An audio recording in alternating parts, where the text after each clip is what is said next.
Good evening, everybody, and welcome to this Rangers Review post-match show after Rangers succumbed to a 3-0 defeat at home to Napoli in their Champions League encounter this evening. A right spirited showing from Giovanni Van Bronckhorst's side, but a big call in the second half, a penalty decision going against Rangers and a subsequent red card. 2 yellows shown to James Sands. Rangers down to 10 men. Alan McGregor then producing 2 saves, an initial save, and then before it was retaken after Politano was encroaching into the box. I'm not quite sure why it was given. So I'm just laughing at Johnny frozen at the bottom of the screen there, Derek, not the penalties, but I'm just going to take him out for the meantime. Sorry, Tim. Keep going, Derek. Sorry, Tim. Politano firing home the rebound, but he was encroaching in the box, so the Spanish referee pointing to the spot again. So McGregor again stepping up to the mark and saving from Zielinski before a third penalty for Napoli around 10 minutes later, this time for a Barisic handball. It was a penalty, it struck his arm, it was in an unnatural position, and this time Politano stepped up and fired it down the opposite side. McGregor got a hand to it but couldn't keep it out. They then get a couple of goals after that as Rangers, of course, down to 10 men. The game was stretched and Napoli were able to pick Rangers off. You were there, Joshua, for us. Your main takeaways from the game? I don't know if we're going to get Johnny on this video at all, Derek, because I'll leave that in your capable hands.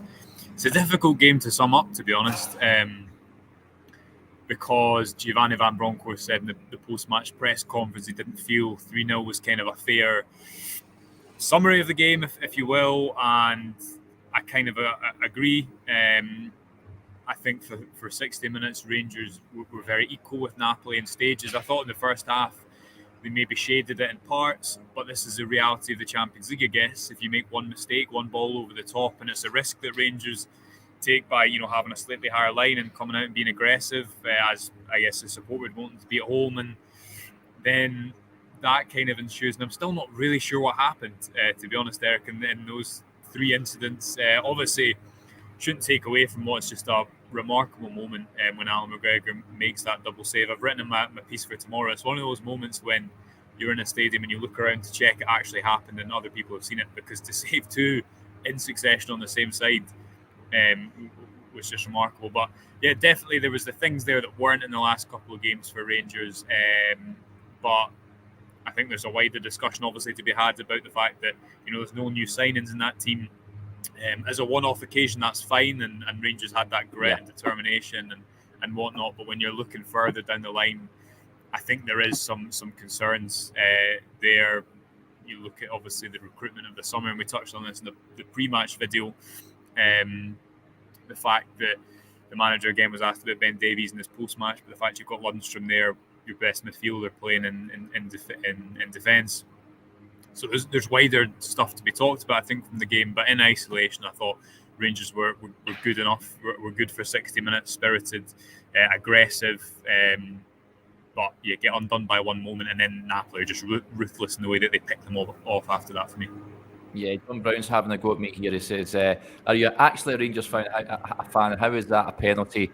They went to VAR. It's as harsh as it is. The Sands one is a penalty, unfortunately.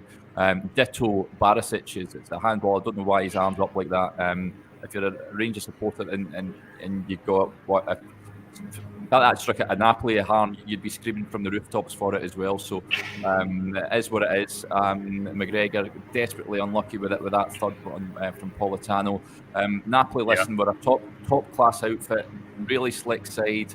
I think they're going to go deep in the competition, Joshua. But for an hour, Rangers, over an hour, you'd have to say, and even with 10 men, they were given as good as they've got. And Rangers, the supporters heading into Ibrox this evening, were just looking for the players to leave everything on the pitch, that fight and desire that's been missing in the last 2 games. And they got that in abundance, didn't they? I don't think it's hard to criticise the Rangers players this evening because we wanted that effort and desire and the commitment, and we certainly got that. Yeah, and I've not seen back any of the incidents because we didn't have a replay here at the Ibrox, didn't have the BT Sport feed up. So we need to have another look at that to kind of break down the decisions and see what happened. Definitely the players that played tonight, Arfield, Lundstrom, Morelos. I thought Morelos gave so much more to Rangers just by being there. When he wasn't going to win a duel, he got something on it, whether it be a head or just putting the defender off or something to get Rangers off the park. Aggressive as he normally is. Ken had moments in the first half. And again, something that I put in my piece for tomorrow was there was all the kind of flavours of one of these Ibrox European nights where you've got Tavernier at the back post and Kent going up the line and Morelos and the crowd, but it just wasn't quite there. And then when you don't, I guess, take the moments when you're on top, you leave yourself vulnerable to that type of moment when the defence is exposed. But equally, as I think we'll come back to and probably come back to tomorrow morning as well, Derek, the important thing after 2-3 defeats now, but the 2 defeats prior to tonight is what's the big picture? What's the team and the future that people can get really invested in? And that tonight, it felt like a bit of lots of players in that team. I seen something on Twitter about the number that were signed in 2019 or 2019 or before, for example. This is a squad that's done this before. It's played in these European games time and time again. I think you know what you're going to get from a number of them. The question is now going forward, what does it look like the rest of the season for Rangers? Are these new signings going to be bedded in? Because, you're right, that effort tonight was there. The application was there, even though it hadn't been the last couple of games. But Rangers now, 11 goals conceded in the last 3 games, 3 defeats in a row, and some wider issues to discuss. So lots to discuss as usual. Obviously, the refereeing decisions, I'm sure once we've watched them back, will be a topic of conversation as well. But that recruitment, that wider plan, certainly something I think that doesn't necessarily get answered tonight. We'll touch on that tomorrow. I think the Spanish referee, listen, he's very unlikable. His whole demeanour, his facial expressions, the way he tries and dictates the match. I mean, he's very officious, of course, but I think the decisions he got were spot on, I've got to say, most of them. Lundstrom won in the first half, the yellow card, probably unlucky. I think he got that more for dissent than anything else. It was just one of those nights. Unfortunately, Rangers never get the rub of the green. One positive, Joshua, was the welcome addition to Alfredo Morelos to the starting lineup. I think everyone really wanted to see him back leading the line for Rangers. And it looked like his old self for the most part. He had that chance in the opening seconds of the game where you just think Morelos, after 5 or 6 games in, he's burying that one. And you had another opportunity, of course, Rangers at the start of the second half. It didn't quite go their way. I think Arfield it was that fired wide. But it's great to see him back. He looks lean. He looks like he has a point to prove. And it was great to see him back in the side tonight. It was, and as I was saying there, I think he just gives you so much. Rangers had to, they kind of bypassed the midfield for a lot of the game to kind of go over Napoli, and Morelos almost gives you a bit of a cheat code to just get up the pitch at points. Kent obviously trying to get him behind as well. But he just gives everything that you'd expect on a European night, and I agree. I thought he looked fit, certainly fitter than he did when he came back a month ago or a couple of months ago. But again, it just draws more parallels with the fact that this is, this team that has done so much in Europe and probably needed refresh to go and do it again. And there's all the similarities with seasons gone by. I thought that the header in the opening minutes, that looked so close from where I was sitting. He tired as he went on. Tired as he went on, but I agree with you. I think that's maybe one that when he's not a bit of a run of form or after a few games he takes. Aside from that, other individual performance, I thought Arfield had a pretty good game at the top of midfield. Barisic putting some nice crosses, and although Van Bronckhorst, from my point of view, was almost trying to drag him closer to his Politano, to his marker, and just get so tight right away, I thought generally did okay up against a difficult opponent. I think for an hour, Rangers were good. They competed well against a team that have so much quality, but then one moment for me kind of changes that, and it's probably a night that doesn't, I guess, answer many of the wider questions. I don't know if that's fair, Derek. I don't know if I'm being too kind of overarching after just one game, but I think that's more the focus than the one game tonight. Yes. Yeah, totally. And we'll talk more in great detail about those wider issues tomorrow, folks. I know that a lot of supporters asking questions with regards to the recruitment based on the fact that no summer signings in the starting 11 tonight. Giovanni Van Bronckhorst was asked about that in the press conference, wasn't he, Joshua? What was his response there? I'm paraphrasing because I can't quite remember, but it was effectively along the lines of, and I've not got it written in front of me, effectively along the lines of that he sees who's in training and he picks a team that he thinks is going to win. And it's always difficult to see, to try and understand what the manager's actually meaning instead of just putting what you think he's saying on top of that.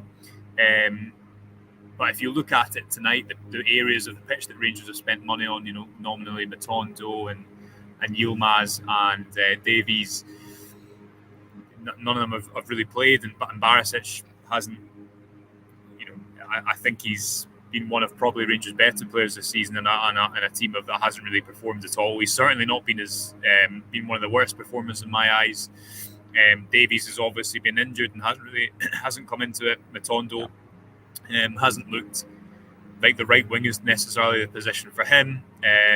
So then, of course, recruitment, the discussion around that has to take centre stage because it's mid-September now. And you know what this group of players are going to give you that started the game tonight, but it's obviously about progressing that and trying to move forward and refresh that. And maybe in a couple of months we'll be having a completely different conversation, but obviously at this time, we're not. Rangers have performed much better in this Champions League game than their opening Champions League game, but they've still lost it. The reality is by just one fewer goal, and it's going to take so much for them to go through, and I think in any capacity to play European football after Christmas from this position. Yes, it's a tough ask. Jamie makes a valid point here about Morelos. Alfredo did well right until that shirt pull in a yellow. Yeah, I've got to say it. That was.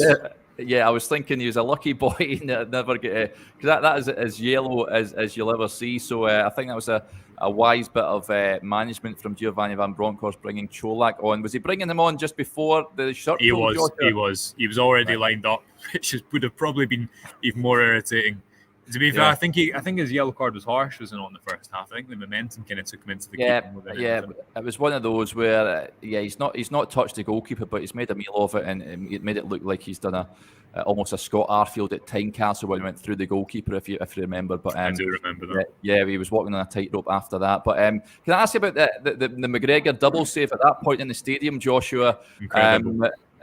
What was the noise like? And I mean, back watching it on TV when he pointed to the spot again, McCoist was going apoplectic at the decision. We're told Peter Walton that the BT Sport referee said that it was a correct call, but very unfair to retake the penalty. But again, he produced another top save. When he made that second save, Joshua, the roof sounded like it came off at Ibrox. Yeah, and I thought he was brilliant kind of the whole night, wasn't he? He made stops outside of that. It'll be intriguing to see what his numbers were tomorrow. The fact he guessed twice the right way. One time was kind of he had to get down to the bottom. One time was at a good height from two fantastic stops. Obviously, still has it. I think that everyone knows that McGregor's been able to make saves like that. The question marks last season were over other areas of his game, his distribution or his. They're trying to kick him out of here, Derek. It